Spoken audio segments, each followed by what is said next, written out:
we have a lot of people covering that YSL trial, and it's great. But I see something a little different that I think needs to be brought to light. There is one attorney in that courtroom. Every time she walked to that podium, when she leaves, she dropped the mic. Y'all need to meet her. Her name is Nicole Westmoreland. Here you go.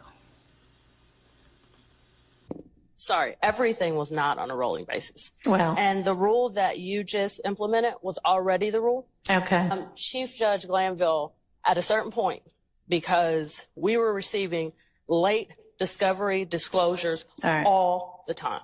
Okay. And at a certain point, he said he was fed up.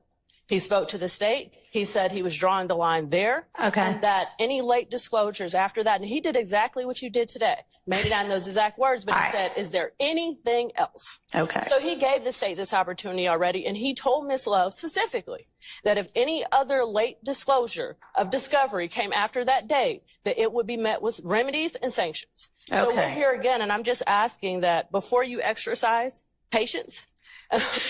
Don't exercise patience. Okay.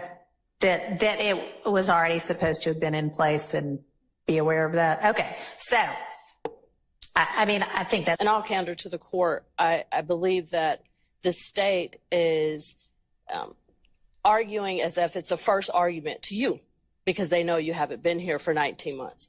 These arguments, I've heard them so many times, it's countless. I understand. Right. And for the state to argue it's not bad faith, I'll give you an example of things that we've been through before we had the opportunity for you to be presiding. Can I ask you a question before you do that? Sure. Is this something that is not already included in one of the numerous motions for mistrial or to disqualify these prosecutors? I don't think so, actually. You don't know? I said I don't think so. Okay. But I'm not sure. Go ahead, But this share is it. specific about discovery, disclosure, All right. timely disclosure. The state's been caught before.